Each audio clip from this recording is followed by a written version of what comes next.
Ayan oh. Wow, ganda. Ayan oh, Hickming Falls. So ganda oh. Linaw ng tubig. Ayan na guys oh. Solid. Woo! Ganda.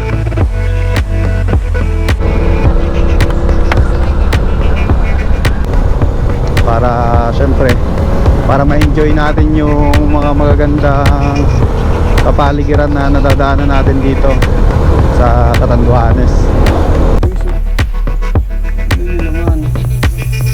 Ayun pa oh. Papasok pa dun oh. Ilang meters po ito? 100.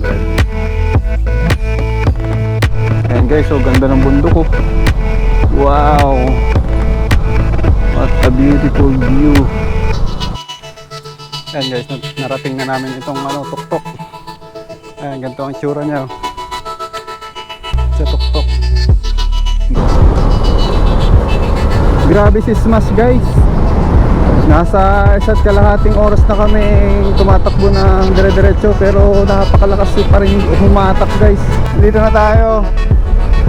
Ayan na oh, sumisilip na ang Little Batanes dito sa Catanduanes. Tignan nyo naman.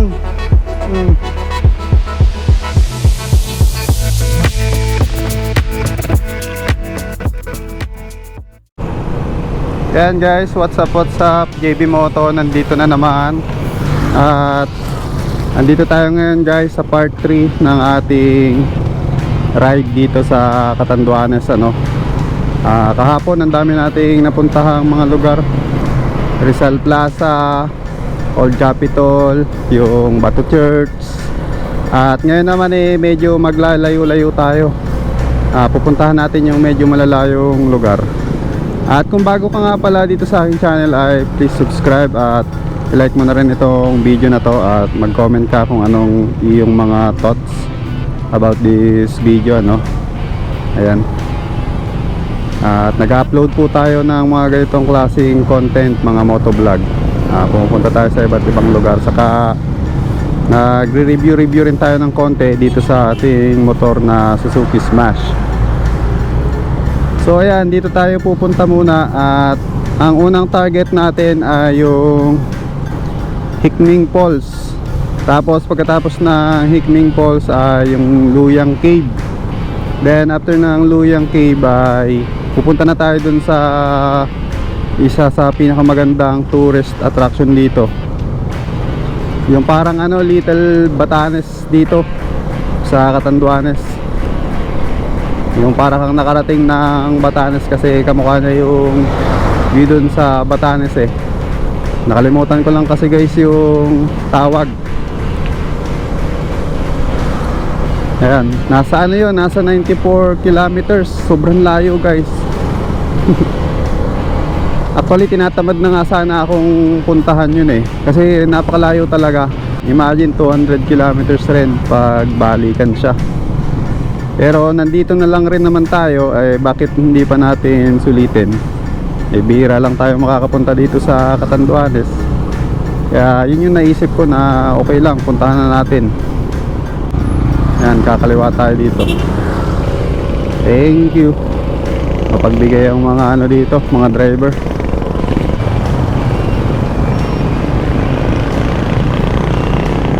Daming motorista ngayon Naghahanap na nga rin pala ako guys ng ng mapapagasan kasi lampas na tong ko. Nasa 1/4 na lang siguro yan. Kukunti na yung gas natin. At sana may Shell dito or Petron dito sa dadaanan natin para doon na lang tayo magpapagas. Ayun nga pala guys yung anong nakalagay? Berak Catanduanes State University. Ayun, yung nadaanan namin na yun. Kala ko yung Kapitolyo eh. Kakulay kasi. Wala tayong nadaan ng gasoline station na Shell o kaya ay Petron. Kaya ito, pagtsatsagaan natin to guys, Ultra Gas. Unleaded po. Full tank. Full tank.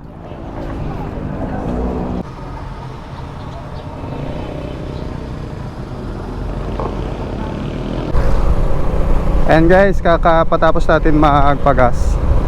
Regular na gasolinahan lang yung napagpagasan natin Pero medyo pricey yung yung presyo.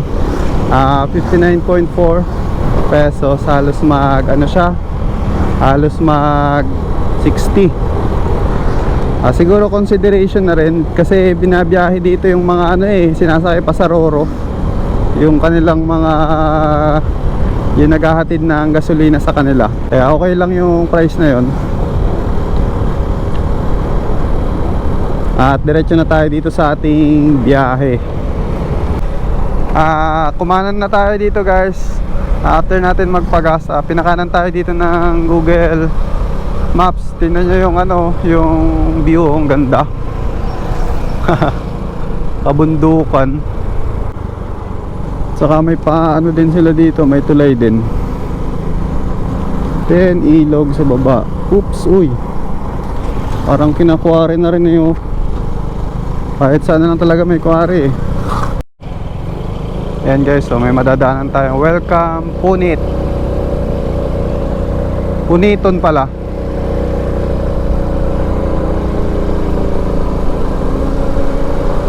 Tingnan nyo naman yung dinadaanan namin. Gubat na gubat guys Grabe, baka may trekking pa to. Malala. Abutin na siguro kami ng maghapon dito sa ride na to guys. Hapon na siguro kami makakabalik. Kahit 3 lang yung naka-plan natin na itinerary pero malalayo naman. Kagaya nito, hindi ko alam, baka may trekking pa nga to Ayan wow, ganda. What a view.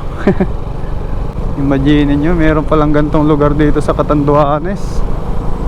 Oops, pinapakanan tayo dito ng Google Map. Ito na. Ito na guys, Barangay Hikming. Ayan.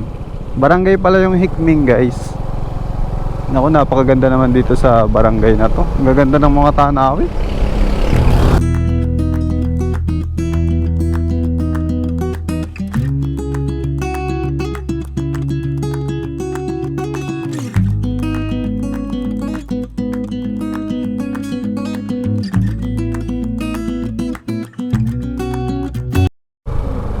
Ayan, ang ganda Alas 8 na ng umaga guys, pero rinig ko pa yung mga huni ng mga kuliglig.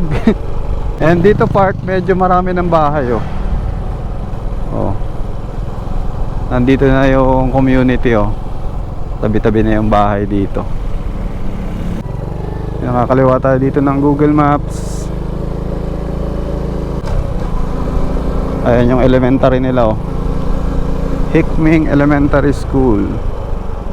Oops, may doggy. Nako guys, mukhang dyan yung yung falls. Kasi malapit na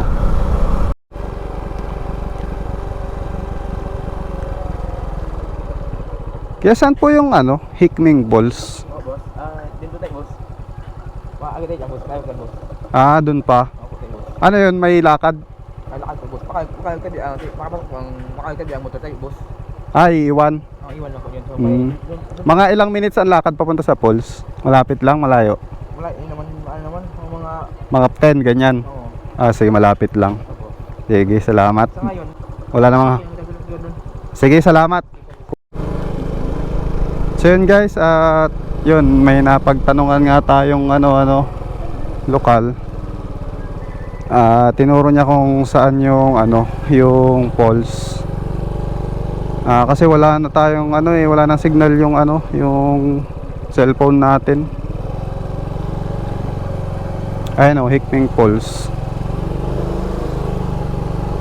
Sabi ni Kuya mga 10 to 15 minutes daw na akyat. So yun guys, magtatanong-tanong na lang kami dito kung saan yung Hikming Falls. Kuya, saan po yung yung falls? Pag ganun? Maglalakad na Pwede nang iwan ng motor dyan siguro Sige po. Salamat po. Ayan guys, dito ko na lang siguro iwan itong motor. Ayan guys, nagsimula na ang trail. Tatawid kami dito sa ginagawang parang flood control na to. Makapunta lang doon sa falls. Ayan sila black. So yun guys, at papunta na kami doon sa Hickming Falls. Ayan. Nakatawid kami dyan sa ano na yun. Oh. Saka guys, ang babait ng mga residente dito. Talagang approachable sila. Ito po si ate, sinamahan po tayo doon sa ano. Naku, naabala pa natin. Ayan, mga 15 minutes walk daw po ang ano, Hickming Falls. Ayan guys, di pala biro ang pagpunta sa Hickming Falls. Ayan, oh. Dito kami sa ilog dumadaan. So ganda oh. Ang linaw ng tubig. Daan papuntang ano, Hickming Falls. As in talaga eh, sa ilog dumaan guys. Sa ilog kami dumaan. Siguro ito yung shortcut para mabilis tayong makarating doon. Ganda ng ilog dito. Ang linaw pa. So yan nga pala guys, kung gusto nyong pumunta dito ang location, ang exact location po nito ay Birac, Catanduanes, tapos Barangay Hickming. Pag nakalampas kayo dun sa ano, sa ilog na may parang ginagawang flood control, eh hanapin niyo po ito si ate. Ano po pangalan niya ate? Melissa. Yan, si ate Melissa. Siya yung naging parang tour guide natin ngayon. Take note guys, pag pupunta kayo dito, bagang kayo ng tsinelas nyo para makapagdaan kayo dun sa ilog na yun. Dito na daw guys. Kaya pala sabi nung kanina, pag maulan or pangit yung panahon, wala, hindi makakapunta dito. Kasi ilog pala yung dadaanan eh. Mga guys, may hagdan oh. Sinadya nila yung daan na ano. Tapos sa baba ganyan oh. Wow! Ang ganda talaga guys ng ilog dito. Tingnan nyo oh. What? Ayan na, nandito na tayo guys sa falls. Ayan na. Ayan na guys oh. Solid. Woo! Ganda. Ayan oh. Ngayon lang ako nakakita ng falls guys.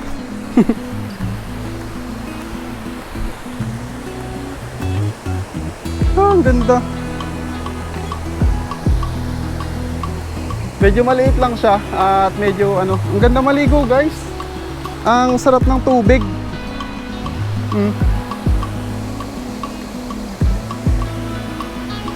Oh, grabe ang adventure ngayon guys. Marating lang natin yan. Grabe. Ang lalim siguro doon eh, no? Sa gitna.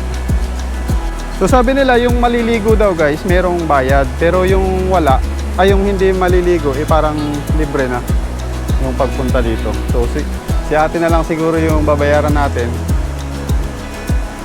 bilang kapalit ng kanyang pag-tour guide sa atin dito. Ganda guys, solid. Puntahan nyo ito pag nandito kayo sa ano, pag napadpad kayo dito sa Catanduanes. Ang ganda. Yan guys, ang ganda ng tubig, ang linaw. So yan guys, di na kami magtatagal kasi marami pa kaming pupuntahan guys. Dinaanan lang talaga namin to. Sige na po. Ito, bigay tayo kay ate. Ang dami na naman. Okay na po ito, sige lang po. Tanggapin nyo na po. Sige na po, bihira lang ako po ito. Pagbalik niya lang kayo. And guys, we are finally back. Ayan, nandito na si Smash oh. Hindi naman siya napano. Ang pagod. So, diretso kami dun sa Luyang Cave. Stay tuned kayo. Ayan guys, kalalabas namin ng ano, Barangay Hickming. Nandito na ulit kami sa highway. Didiretso na kami ng Luyang Cave. 7.5 kilometers away siya mula dito.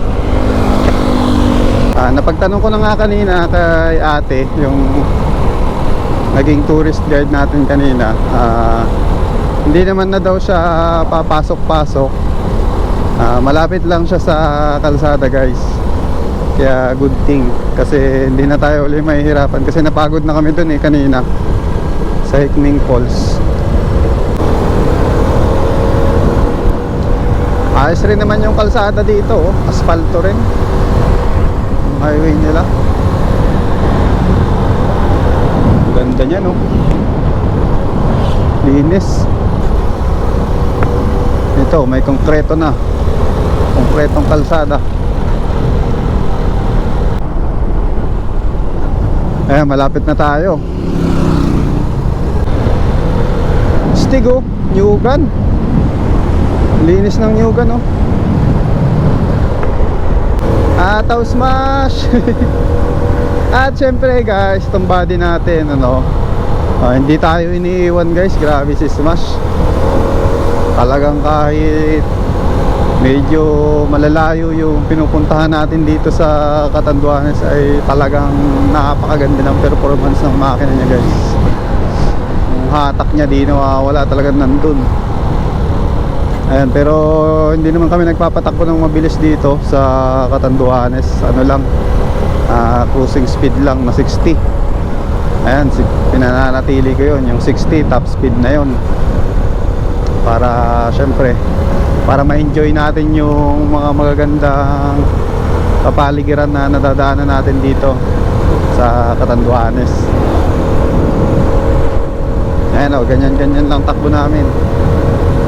Saka, ang ganda rin ng nila dito, mga kalsada. Wala yung mga bako-bako. Even dun sa mga barangay road na napapasukan namin, good naman. Yan ganda dyan parang farm din yan Ito na tayo guys. Ayan na Luyang Cave Park. Ayan, dito siguro ang parking. Good morning po. Saan pong entrance? Dito po. Sige po. So mag-entrance lang tayo dito guys. Ayan tourist desk. Logbook lang tayo. Yan ang historical na ano. So yan guys, andito na tayo sa sa Luyang Cave. Konting lang In 1755, the native troop in this cave as they flee from the Muslims, and they died here, suffocated from the smoke made by the invading pirates. Grabe guys yung kwento dito. May mga namatay pala dito guys sa cave na to during nung mga taong 1755. So akyat tayo dito guys. Mayroon daw ditong Si Mahandro sa tulog. Ayun guys, nandito na tayo sa Bukana. Kababasa ko nung history nitong cave na to medyo may pagka-horror ang datingan niya guys, kasi may mga pinatay dito guys nung taong 1755. Based dun sa nakasulat kanina. Pinatay sila guys ng pirata. Na-trap sila dito sa loob. Naku, nakakatakot guys. Naninindig ang aking balahibo. So until now daw ay parang nagmumulto daw yung mga namatay dito noon guys. And guys, meron na tayong tour guide. Samahan tayo ni Kuya. Ilang meters po ito? 100. Madulas po Ang dami pong panic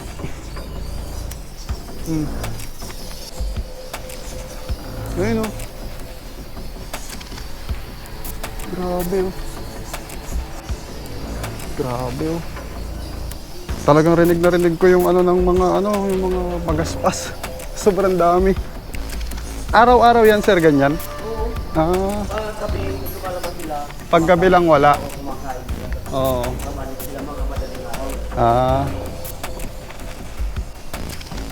Saka maraming ipot guys ang daan.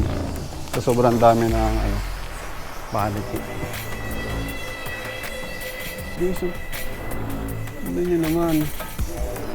Ayun pa Papasok pa dun Kaliwa may disco doon. Hindi tayo sa kanan dadaan.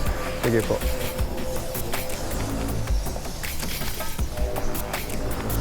Dito tayo sa kanan. Tingnan nyo guys yung ano, flooring. Talagang basang-basa siya. Itong nilalakaran namin. Dahan-dahan lang talaga kasi medyo madulas. Ah, ito na. Ito na yung lagusan. Ayan, ganda guys oh. Hanggang dito na lang tayo guys. Diba? So yan guys, at kagagaling namin dun sa Haluyang Cave. Napakaganda sa loob guys. Ang dami nga lang paniki guys. Mag-ready kayo dun pag gusto nyo pumunta dun. At as in, yung mga ipot talaga, umuulan. Nadalawahan nga ako eh. Pero ano lang naman yung ipot ng paniki. Butil-butil lang. Pero pag ano ka, pag naisahan ka rin eh, malas mo lang. Pero all in all, maganda yung ano, yung cave talaga. May pagmamalaki talaga guys. Open siya ng Monday to Friday. Pero Sabado at Linggo, sabi ni Kuya, eh meron din naman daw pag may available na mag-guide. At ngayon ay papunta na kami sa ano, sa Cagnipa Hills. Cagnipa pala guys yung pangalan nung pupuntahan natin. Hindi ko masabi-sabi sa inyo kanina, nakalimutan ko eh. At medyo tanghali na guys, alas 10 na ng ano, tanghali. Medyo matindi na yung sikat ng araw, kaya siguro medyo magmamadali kami ng konti. Ito na yung highlight ng vlog natin eh. Hindi pwedeng hindi ko siya puntahan at mapakita sa inyo. Kumbaga itong Cagnipa yung pinaka magandang place dito. Ito talaga yung mga pinupuntahan ng mga ano ng mga vlogger dito. Tsaka para ano na rin, makapag-ride tayo dito sa may banda dito ng Catanduanes. Makita natin yung lugar, mapasyalan, kasi bihira lang tayo dito kaya susulitin na rin natin. Ayan guys, so nasa Bislig na tayo. I love Bislig. Grabe yung banking ah. Sari-saring ano din ng daan dito guys oh. Mga banking din. Tapos ano, lusong. Tapos may dagat dun oh. Bumubungad sa atin yung dagat dun. Tabing dagat nga pala tong inaano natin, binabaybay natin. Kakatakot naman dyan oh. Kabahayan pala yun guys, yung baba. Ayun, ang daming bahay. Andito na tayo guys oh. Asgad, Barangay Asgad. Grabe, hindi pamilyar yung mga lugar, yung mga barangay. Sige lang. Ataw smash.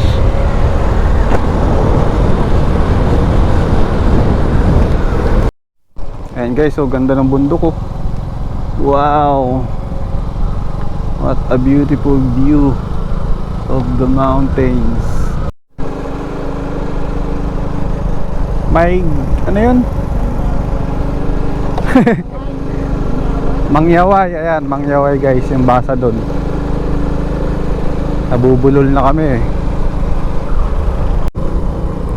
Ayan, welcome Puting Baybay. Ayan, dito na tayo sa Puting Baybay. Ganda mag-ride dito guys, tingnan nyo oh. Yun yung bubungad sa inyo.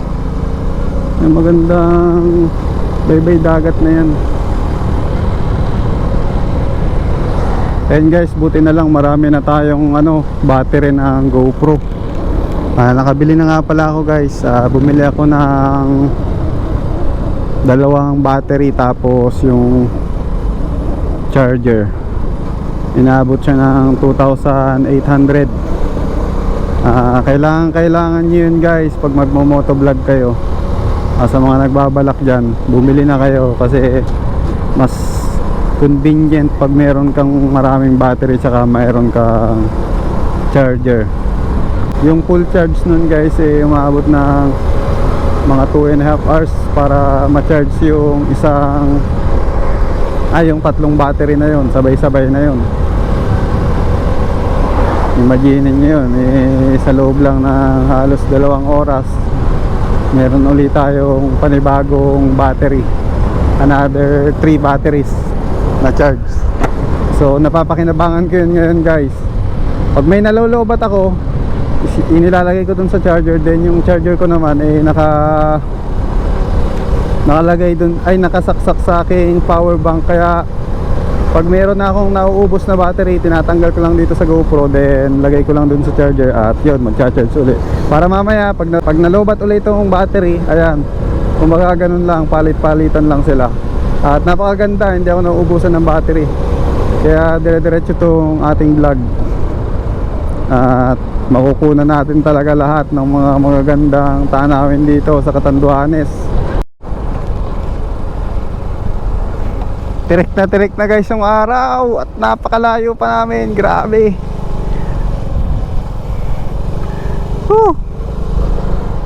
Dulo yata ng Catanduanes tong pupuntahan namin eh. Pagod na si Smash. Halos puro ano pala to guys, puro tabing dagat. Ayun oh. Oh. Ayan, puro ganyan ang madadaanan nyo pag nag-ride kayo dito sa Catanduanes. Guys, so may ginagawa sila dyan. Hindi ko alam kung ano yan. Ano kaya yan? Ayan, pang prevent sa landslide pala yan.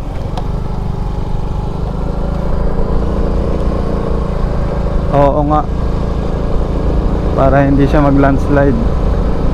Guys, touchdown Karamoan. May Karamoan din pala dito. Dito na tayo sa bayan ng Karamoan.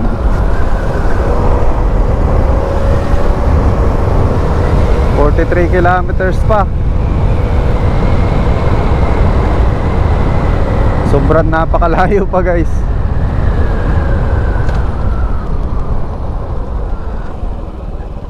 Grabe oh.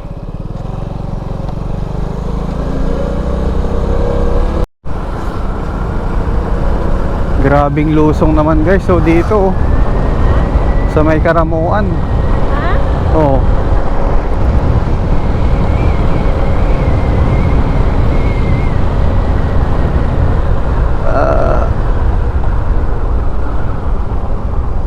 Ganda niya no. And guys, at nasa 60 plus kilometers na ang ating tinatakbo, magmula kanina. Tapos nasa isa't kalahating oras na rin tayo na nagbiyahe. Grabe si Smash guys. Nasa isa't kalahating oras na kami tumatakbo ng dire-diretso, pero napakalakas pa rin humatak guys. Take note, meron akong back ride guys ha. Dalawa kami, partida yan. Puro ahon yung dinadaanan namin. Saka wala tayong pahinga. Hindi pa tayo nagpapahinga. Ginagawa ko yun guys para gusto ko talaga kasing matest yung kakayanan nitong motor na to. At para ma-share ko sa inyo no, sa mga naghahanap na ng bagong motor, sa mga pabili.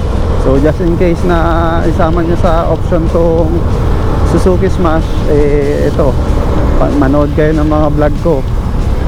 Makikita ninyo dito kung gaano kalupit ang motor na Smash. At saka napansin ko guys, yung mga bangkingan dito ay grabe, talagang sikong-siko. Kaso nga lang, yung kalsada nila ganito oh, konkreto, hindi siya yung asfalto. So di ko lang alam kung advisable mag-banking sa mga ganyang klase ng kalsada. Ayan o.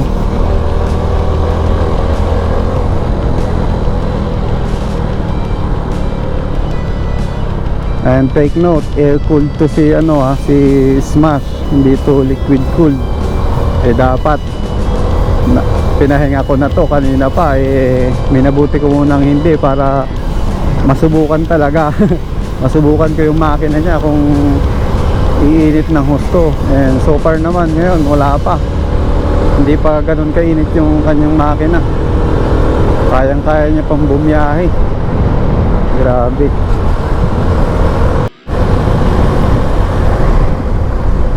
Kaya dito sa pag-ride ko dito sa Catanduanes guys ay talagang nasubukan ng tibay nitong aking motor.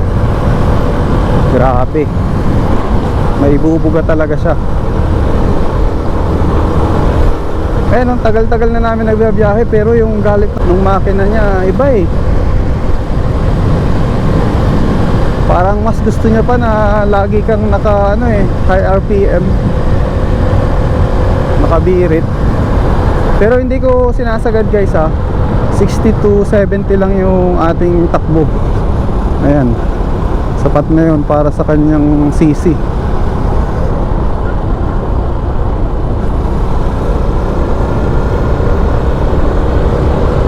Grabe kong humataw eh.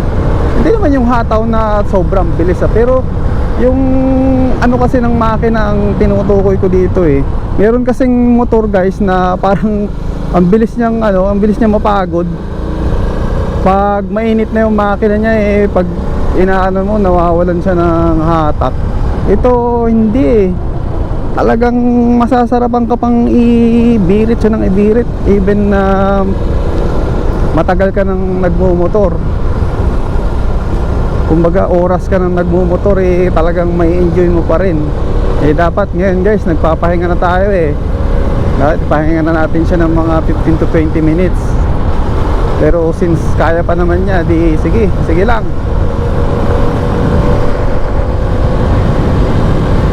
At saka syempre guys, mapapractice din yung ating skills dito ano, as a rider. Ayan.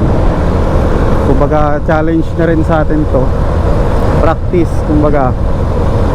Practice tayong maging endo rider.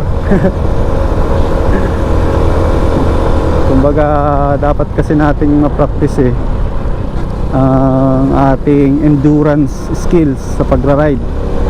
Dapat kayang-kaya natin na sabihin nating 2 hours. Walang hinto-hinto. Grabe yun. 2 hours na biyahe ng dire-diretso eh, hindi biro yun. Diretso lang ba?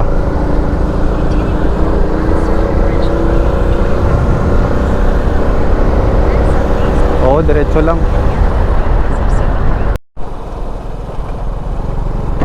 At saka guys, yung daan dito eh, wala kaming gaanong nadadaan ng mga ano, mga pagasolinahan, mga motor shop. Yan, talagang most of the road dito ay ganyan oh. Puro liblib, puro kagubatan. Pero may mga pahapyaw-hapyaw naman na iba na nadadaanan namin ng mga bahay-bahay. Pero karamihan talaga mga ganito, kaya siguro pag gabi kayo magbabiyahe dito kayo dadaan eh, medyo nakakatakot rin. Saka dapat eh kumpleto kayo dito lagi, ready kayo. Just in case na masiraan kayo dito. Kasi mahirap, malayo ang ano siguro mga paayusan dito.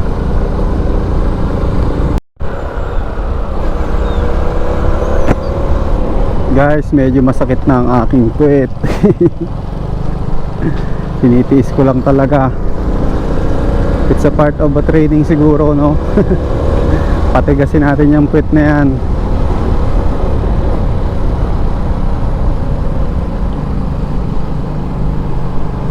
Paano ka magiging endo rider pag malambot yung puwet mo na yan? Kaya dapat sanayin natin yan. Dapat kaya nyan mga 3 hours straight, walang hinto-hinto. Dapat susuko yung motor sa atin, hindi tayo susuko sa motor. Dito sa case kasi parang ako ang susuko na eh. Dito kay Smash nagpapatibayan kami. Tinitiis ko na lang talaga yung sakit ng puwet. Kanina pa masakit yung puwet ko eh. Magto 2 hours na kaming gumabiyahe simula kanina dun sa Luyang Cave. Mga 10 kami umalis doon eh, ngayon eh mag 12 na. Ayun o, tignan nyo, ang daming ano, mga estudyante na naglalakad. Ibig sabihin, uwi na ng estudyante. lunch break na. Ayan po guys, naka ano naman ako guys, medyo dito sa ride na to medyo naka-condition naman tayo. Maganda yung tulog ko kagabi. Bali alas 10 ako natulog, then nagising ako guys ay mga 6. So mga 8 hours yata yun, tulog ko na yun. Nung nakaraang gabi kasi hindi talaga kami nakatulog ng maayos. Halos wala nga kaming tulog kaya bumawi kanina. Kasi yung biyahe namin sa Roro umaga So hindi naman kami pwedeng dapat mga madaling araw nasa na kami, nasa port na kami para makapag-asikaso ng ticket namin saka ticket ng motor. Ayun. Kaya ngayon, kahit na ganito kalayo yung biyahe natin nakakondisyon naman yung katawan ko. Kaya palag-palag talaga. Wala pang sumusuko sa amin ni Smash hanggang ngayon. Ako hindi pa ako sumusuko. Si Smash hindi pa rin. Inaalalayan naman natin si Smash, hindi natin siya binibirit ng todo. Ayan. Maingat tayo sa pagdadrive sa kanya.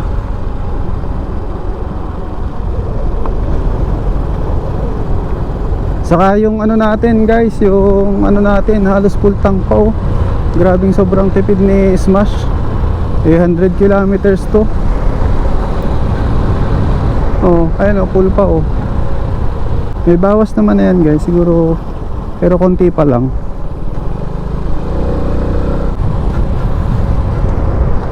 Halimbawa pagka ganitong downhill yan, ikinakwarta ko siya. Kumbaga relax siya sa ganyan. Pero pag medyo uphill, ayan, nagtitresera tayo. Pag naka fourth gear kasi guys medyo makakapagpahinga yan. Kasi hindi galit na galit yung makina niya. Gaya nito, yan, ganyan, tinan nyo, chill lang siya konting preno, then ayan, konting piga.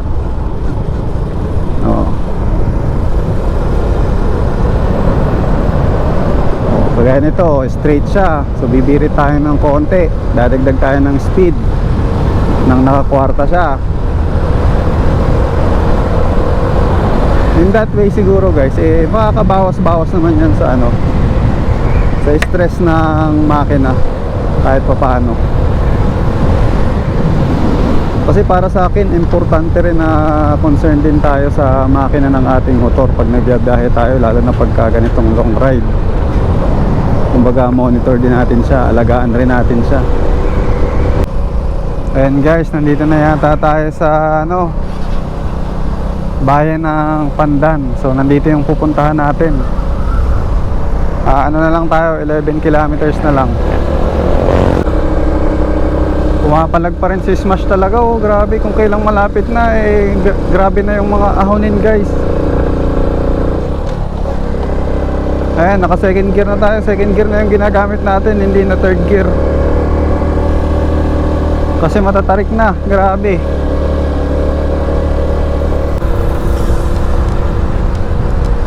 Ganda, grabe. Nandito na tayo. Ayan sumisilip na ang Little Batanes dito sa Catanduanes. Ayun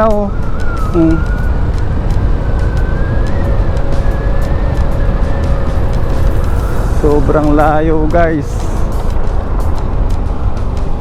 800 meters pa, wala na 1 kilometro.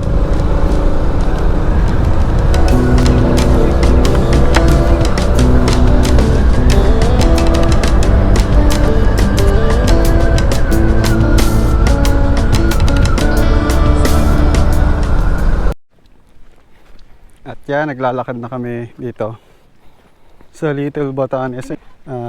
Ay, ang ganda sulit naman pala dito, para ka talaga nasa Batanes.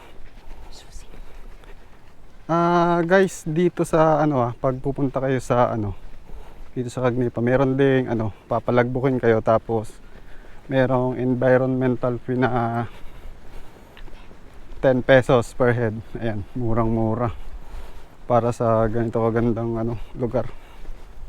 Yan, doon pa daw kami papunta, doon sa may parang mushroom. Siguro guys, ito ay mga 10 to 15 minutes walk lang naman. Malapit lang. Kung mabilis-bilis ka eh, baka 10, kaya mo tong kunin eh. Pag medyo bata-bata ka pa. At meron din lagoon doon guys sa baba. Sa baba ng ano, ng Kagnipa. Ayan guys, so sa baba ang ganda rin oh. May parang white sand din oh.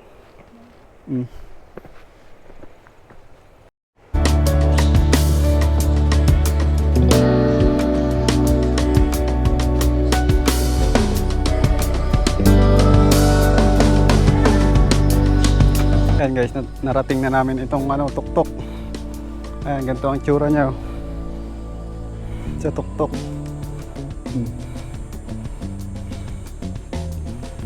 Napakaganda. Sulit na sulit yung pagod namin i-smash dito sa pagpunta dito. Ayan oh.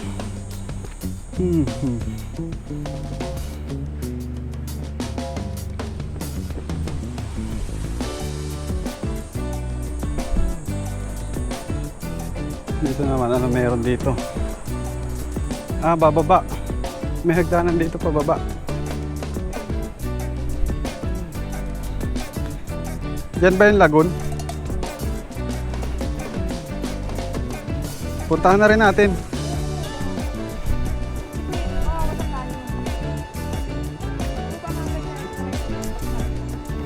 May lagoon rin daw kasi dito guys eh. Testingan ko lang napuntahan.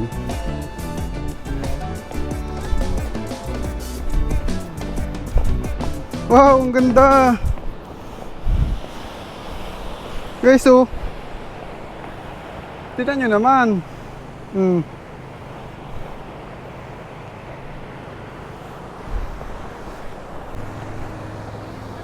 Ito guys. Lapit tayo guys. Try natin bumaba. Kahit mahirap. Ang hirap bumaba.